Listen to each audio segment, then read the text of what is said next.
lot of times I think we're afraid of dealing with people that think differently than us. But in fact, we can learn the most from people that think differently than us. SC Media and our sponsor RegScale are proud to present this month's CISO Stories program. Each month, the CISO Stories program explores a cybersecurity topic selected by Cyber Risk Alliance's CISO community and provides content that examines that topic from a variety of perspectives. Hosted by Todd Fitzgerald, best-selling author of CISO Compass, the CISO Stories weekly podcast features content powered by the 1,100-plus members of the Cyber Risk Alliance's CISO community. Listen to previous CISO Stories podcast episodes at CISOstoriespodcast.com. The Cybersecurity Collaborative is a unique membership community enabling cybersecurity leaders to work together in a trusted environment. To learn more, visit CISOstoriespodcast.com/CSC. I'm your host, Todd Fitzgerald, and this week we welcome Jothi Dugar, the Acting Deputy Director for the Center of Technology at NIH, the National Institute of Health. Welcome, Jothi. Thank you for having me today. It's great to be here today. But tell me, before we get started, what attracted you to the cybersecurity field? Well, that's a long story, but to be short, I've always loved solving problems and also having chaos and challenges in my life that I really thought would be learning opportunities to try to find different ways of doing things while solving problems. And cyber just keeps growing each and every single day, so it's just never a dull day. So let me make sure I got this right. You like chaos in your life. I actually do. I've learned to master different types of chaos. I even wrote a whole book about it called Chaos Loves You, so let's love it back. But honestly, I do. I've learned to understand and appreciate the need for chaos because I feel like without it, you don't really have a reason to grow or evolve or expand. And I think cybersecurity and technology, there's just so much chaos that more than anyone can ever need or want. But it's really the art of being able to manage the chaos, but also thrive from the chaos. Well, I think that's great that we have somebody that actually embraces chaos. I guess you're in the right environment for cybersecurity then. So considering your passion for human centric cybersecurity, how can we prioritize and empower the people part of the people, process, and technology framework for a more resilient cybersecurity strategy? So over the course of my own wellness and well-being journey, I've learned the art of developing a holistic and integrative approach to really anything in life, but especially in cybersecurity and technology. So when you look at the human, our mind, body, and energy are all connected. What is affecting your mind? If you don't get to the root cause of it, will eventually start affecting your body, and then it'll turn to a dis-ease of your body. And then in turn, your energy will be affected as well. And the same thing applies when it comes to cybersecurity and technology. People, process, technology. There's a reason why the people aspect is first, but a lot of times cybersecurity experts don't really factor in the people as their most high value assets. They kind of look at the people as their weakest, the weakest links in the chain. In fact, there's all these commercials. Oh, people are the weakest link, and but really they're not. They're your high value assets. It's not a system, because at the end of the day, why does cybersecurity exist? Why does technology exist? It is to help the people at the end of the day. There's a human in the front of it, and there's a human at the tail end of it.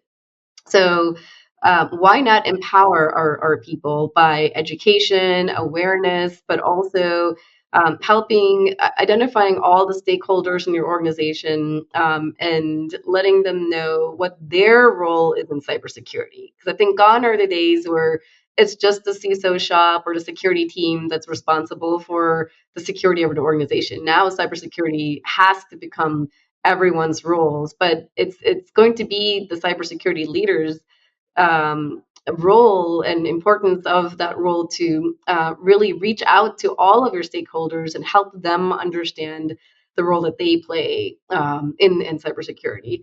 But also talking about the people aspect of it and the human side of things is to look at the psychology behind cybersecurity. How can we help people feel more empowered in their roles and just as a human being? How do you get them to do the right thing even when no one is looking? So they're not just checking off the box or okay, well, when no one is looking, I'll do what I want. And it's the art of telling stories. I think as cybersecurity experts, sometimes we tend to be very technical or talk in a lot of cyber jargon, which no one really understands unless you're in the cyber field. But if you're working at a hospital setting or at a financial setting, you have to be able to tell the story in a way that the other person resonates with it and understands and is really able to grasp why this is important for them. But also from a holistic standpoint is to bring in diversity of thought and also cognitive diversity, which includes gender, race, the ability to think differently and not be afraid of that chaos. A lot of times I think we're afraid of dealing with people that think differently than us, but in fact we can learn the most from people that think differently than us. RegScale is a continuous controls monitoring platform purpose-built to deliver fast and efficient GRC outcomes by bridging security, risk, and compliance. Organizations using RegScale improve the ROI of existing tools, achieve rapid certifications like FedRAMP, SOX, and SOC 2, anticipate threats, automate evidence collection, integrate compliance into DevSecOps, and map controls faster using AI and OSCL native functionality. RegScale's customers report a 90% faster path to certifications and a 60% reduction in audit preparation efforts. To find out more about RegScale, visit CISOstoriespodcast.com/RegScale.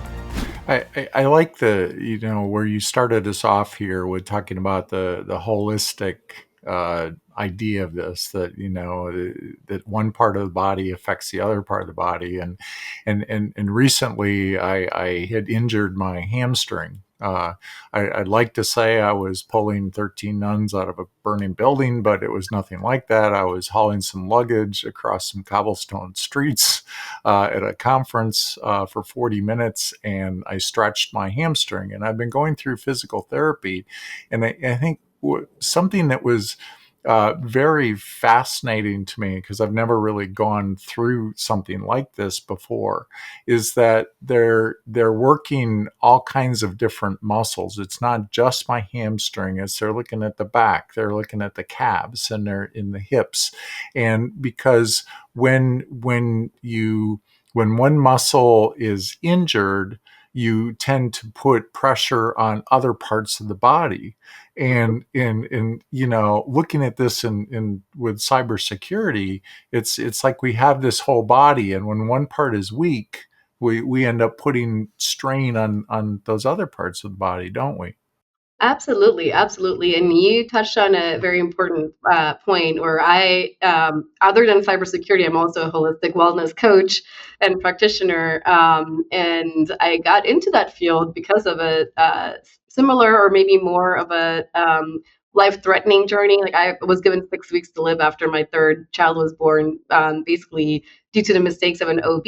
And that's when I really started learning how everything is connected. So when your abdominal muscles are just not working for you, or your whole abdominal area is just torn apart, it starts affecting all sorts of things. Like I was in pain from like the head down, and no one can really figure out what was going on until I started looking into more natural and holistic and integrative therapies modalities that really started connecting the dots for me and said, oh, okay, well, once, because this isn't 100%, that's starting to affect all the other parts of your body, and they're overcompensating, and then they start getting fatigued. So really, then your whole body is just, not functioning. So we really had to get to the root cause of, okay, how did this? Okay, let's start looking at how did this happen. Let's start healing that.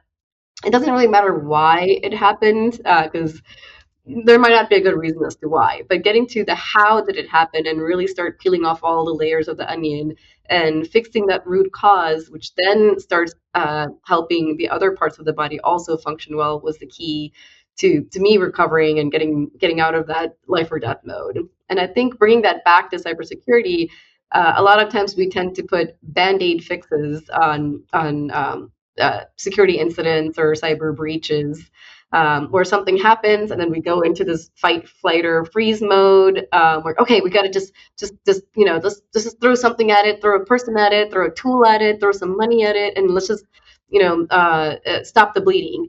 And very rarely do teams really go back and look at, okay, why did this happen? How did it happen? Let's get to the root causes. Let's peel off all the layers. It's not just, well, somebody made a configuration issue and that's what happened. Okay, well, why did they make that issue configuration issue? Is it because was there a lack of training? Was there a process? Was there not enough awareness? We tend to like the Western medical system. A lot of times they just kind of pop a pill, go in with the headache. Here's a pill. Oh, now that pill caused a liver issue. Oh, here's another pill. Oh, now that caused a heart issue. Okay, let's just do this heart surgery, unnecessary surgery. But we really never got to why are you getting all these headaches? So I've been able to, my passion has been tying that holistic and integrative approach that I've taken for my own wellness and for my own life, back into the cybersecurity field and trying to see what we need to do to fix the root problems. Is it a people issue? And what is it about the people? Is it the training? Is it awareness? Is it the drive? Is it that they don't feel empowered? And then looking at the process. Are there enough processes in place? Is everyone aware of the processes? Do we need to change something? Because a lot of times we hear, oh, that's just a policy, we have to follow it.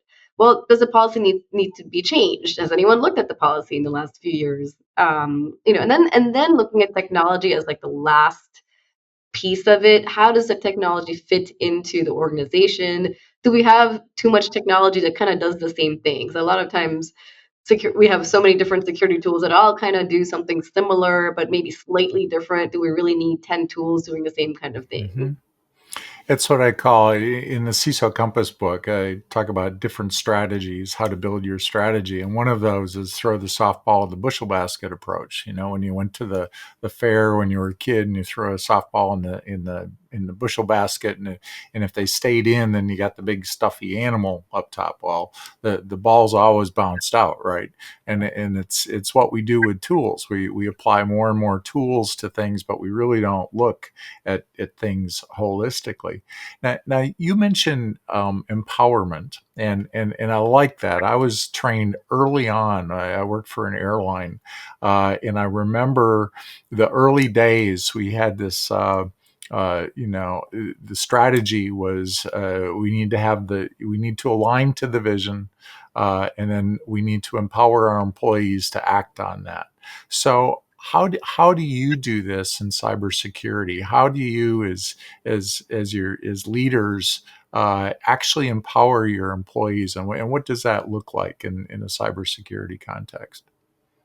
Sure. So I know we're all suffering from being short staffed, maybe not as much of a budget that as we would like, and that's always a factor. But we could still look into cross training people across our organizations. So one thing that I've done is even look at teams that you might think has nothing to do with cybersecurity. Maybe your communications team, maybe the writers, the creative thinkers. But if we think about it, you need people in cybersecurity that can think differently than you. They don't have to be technical experts. You need someone that can, um, maybe pose a problem that's very technical, but they might be able to provide a totally creative, or using a different part of their brain that us cyber folks that are very analytical might not even think of. And then also giving them opportunities to spend time with your team, maybe 5 hours a week, 10 hours a week, to try to understand your world, or the cyber world. And they don't necessarily have to join your team, just giving them the opportunity to expand their skill set, but also they can take the tools and the awareness that they've learned from your team back to their specific areas. So someone from finance, someone from the creative writing team, someone from communications, and then opening up opportunities for them to learn about cyber, but also for you to provide any sort of knowledge and empower them so they could take it back to their teams and really start spreading the word. And we call it like cyber champions, because it's going to be really impossible for one team to really have a scope that they can reach out to, like the masses, especially if you have a large organizations. But the more you can build cyber champions among your organization, they're not working for you, they're not getting paid to do this, but just spending a few hours, and it's really beneficial for the cyber team to hear different perspectives and different ways of thinking from people that aren't like them. That is one way. And then the other way is to look at the different stakeholders in your organization and start reaching out to them to for the sole purpose of understanding their pain points. Because a lot of times cyber professionals go to other teams like, well, we must patch your machine, you must give it to us at this date and time, and we don't really care what's going on with you. And it's really that's not really a great approach, right? So being able to reach out to them and understand their pain points, like what is going on, that what are your biggest pain points? Let me try to understand that, and then we can try to empower them with either knowledge on, okay, well, if we're not able to patch this is the kind of thing that might happen, like with your data. So I know you're worried about your data.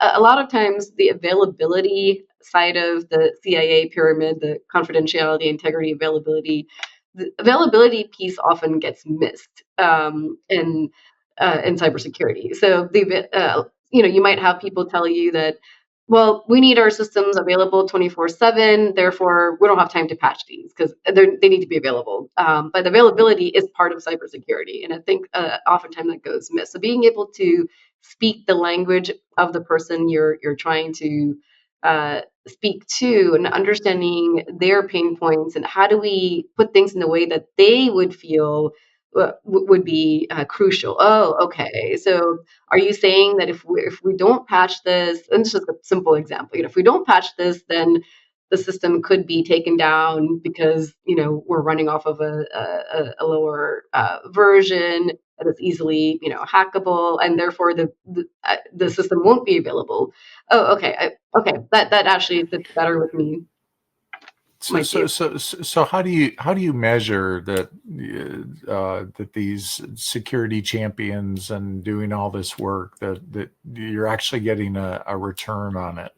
How do you measure the success of that? In other words, Sure. So it is challenging. You might not see cybersecurity, measuring the ROI in cybersecurity is always a challenge, because you're trying to paint the solution to a problem that may not exist today, or at least you're not able to demonstrate, oh, this is a problem that exists, and unless we fix it, we're going to, save money. One thing that I would suggest is taking temperature checks across the organization. Surveys. I know people hate surveys, or there's survey fatigue, but just a couple questions. We've also enlisted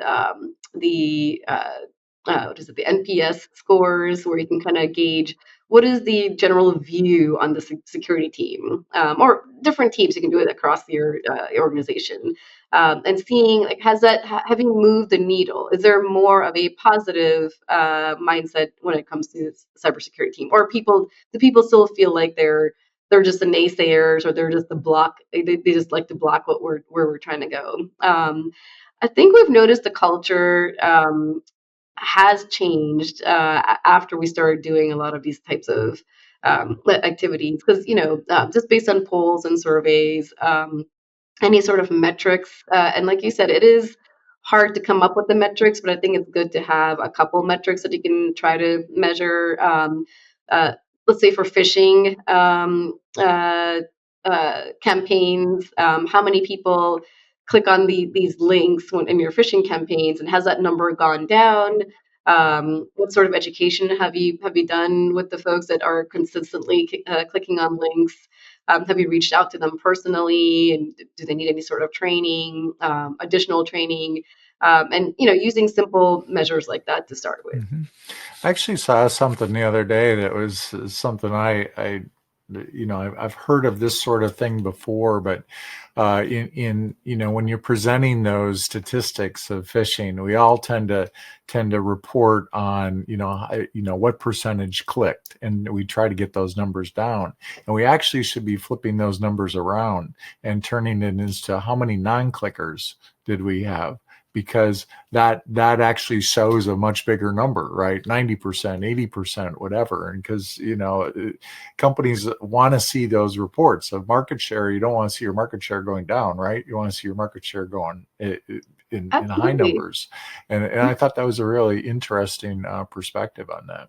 Yeah, yeah, absolutely. Anything that you can show that the efforts that you're taking, do have an impact. And then also even looking at the reduction of numbers of the people that are, we're currently clicking on links. So maybe there's something that they're not learning what they need to learn. So what is it? Not going to their person and say, okay, now you're in trouble because you clicked on the link twice in the last couple months. But it's really trying to understand, like, what made you click on the link?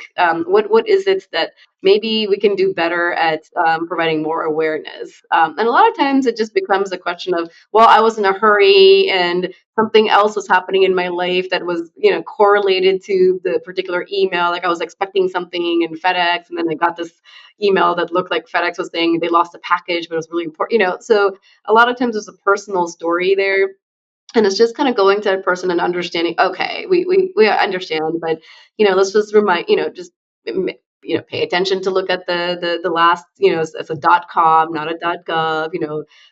Look, there's a couple typos here. This isn't really the FedEx look. So and people don't like I said earlier, like they don't want to feel like, oh, I'm sorry, I'm the weakest link, therefore I don't want to say anything to anyone. And we've really empowered people to bring, actually, our number of security incidents had gone up after we started all of these campaigns. And we were wondering, like, why did our numbers go up? But that was actually a good thing, because people felt more comfortable in reporting things like, oh, I did this, but I'd rather report it now because eventually someone's going to find out and come back to me. And we actually appreciated them. Like, hey, thank you for putting it in, and let's work with you and trying to make sure it doesn't happen again. And that's one thing we had to tell our leadership too, that, well, you might actually notice the number of security incidents go up through these campaigns, but that's actually a good thing, because before it's just that nobody was saying anything and they're just hoping that they don't, no one ever finds out. Sure. So you talked about chaos and living in a world of chaos. So when we're in the middle of an incident, uh, how do you manage the team so that you're maintaining this well-being while you're still trying to react to this incident at the same time? Sure, sure. So, when I said earlier, mind, body, energy is all connected. I've learned over the years where you can get really good at being in a state of Zen outside of a moment of chaos. When you take that 45 minutes at the end of the day to do your exercise or meditation or yoga, it's really great to be in that state, but it's really hard to bring that state into a moment of chaos like this. So what I've learned to do over the years, and what I teach in my practices, is um, practice 2, 3, or 5 minutes of being in a state of Zen throughout the day.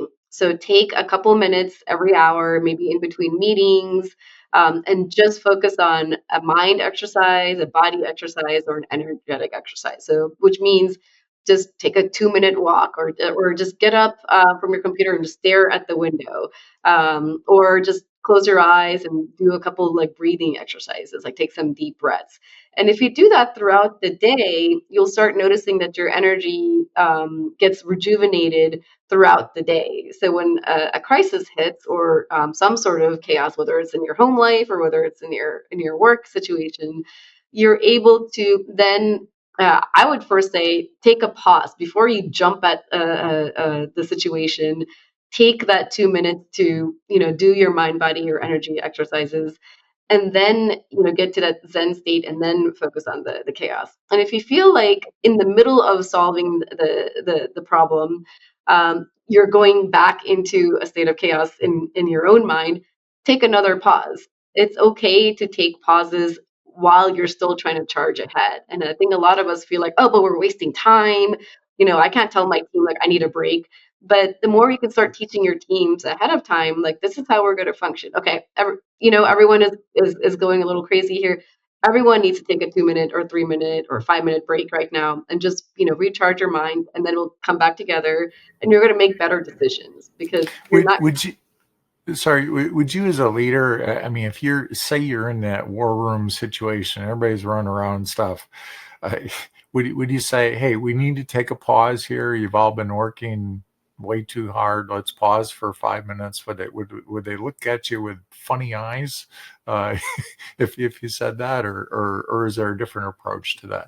Absolutely. But I think as a leader, it is your responsibility to lead yourself well from within, and then also help your teams. So I think if they see that you're doing it, and I would insist on doing it. And a quick example I can give is Formula One or NASCAR drivers, right? They're the fastest people in the world, but at every race, they come to a complete stop to like refuel, check their tires, rejuvenate their own minds and bodies, and then they continue on. There's no race where they're just going round and round and round, and for the whole time. And I think we feel as humans that, okay, well, we're wasting time. We just got to charge ahead, but you're not going to make the best decisions with that kind of mindset. So you absolutely have to tell, even if they're not running around like their heads on fire, but when a crisis hits, naturally your brain goes into a fight, flight, or freeze mode. Unless you've really gotten great at the act of finding Zen. So if you feel like, okay, I'm trying to think, I'm not getting any right answers here, and then I'm like, okay, you know what, everyone, we just need to take a 5 minute break. Do not go back to your computers in that 5 minute break. And I would be very clear on that. Go do something physical, go do some jumping jacks, or look out the window, or just close your eyes, lie down if you have to in your office. And then we're all going to come back in 5 minutes and then try to problem solve. I think you have to kind of take the lead as the leader of your team. I like the race car analogy. I never thought of them as that taking that mental break for the driver. I go to the Indy 500 every year. I have for the last 20 years, and it's so quick in there that they probably are taking that mental refocus, reset themselves for the next 30 or 40 laps of the race. Yes. That's a really good way to think about it. Absolutely. Yeah. Yeah. And it's a myth that you're going to make better decisions if you just keep charging ahead when Mhm. when your brain is also getting burnt out. And I know when I first got the Apple Watch, it had this, your activity thing tracks if you get, if you stand 1 minute of each hour, you have to hit at least 12 a day to close that ring on your watch, right? Well, I remember looking at that and beginning, oh, how hard can that be? You're asking me to stand for a minute in each hour. And you find that it's actually a challenge, especially for the kind of work that we do, because we're in an office all day. And it's like, well, if I get up, that's going to interrupt my workflow or my thought process. But it actually benefits us to do that, doesn't it? Absolutely. And you need that interruption because you're going along this one line of thought, and you need that 1 or 2 minutes interruption to really get some ideas on, well, maybe there's a different way of thinking about it, or maybe there's there's a saying, or you're not going to solve the problems with the same mindset that got you there to begin with. And a lot of times we end up with a problem because we are thinking in a certain way, and we're trying to solve that problem thinking the same way, and that's just not going to be feasible most of the time. So it's important to take that 2 minutes like every hour and really just focus on something with the mind, and it's as simple as just looking away from your computer, just looking at the wall, looking at the window, Sure. and then, refocusing again. Sure. Well, this has been great. What final advice would you give people as they're trying to, manage their environments and focus more on their people? I would say, not run away from chaos, but being able to manage yourself is going to be the key to being the role model for your people. So really demonstrating the ability to stay in a state of Zen in any sort of chaotic situation, but also being vulnerable with them as well. I think vulnerability is a sign of strength, and being open and honest with your people, and how are you, what is going on with you, and how are you handling it, and demonstrating that for your team. Well, thanks a lot. It's been a pleasure speaking with you. Thank you so much for having me. This was great. Thank you for tuning in to this week's episode of the CISO Stories podcast. We want to say a special thank you to our sponsor, RegScale. Please subscribe to the CISO Stories podcast and you will receive a new story each Tuesday at 10 a.m. Eastern Time. We'll see you next week for a new episode.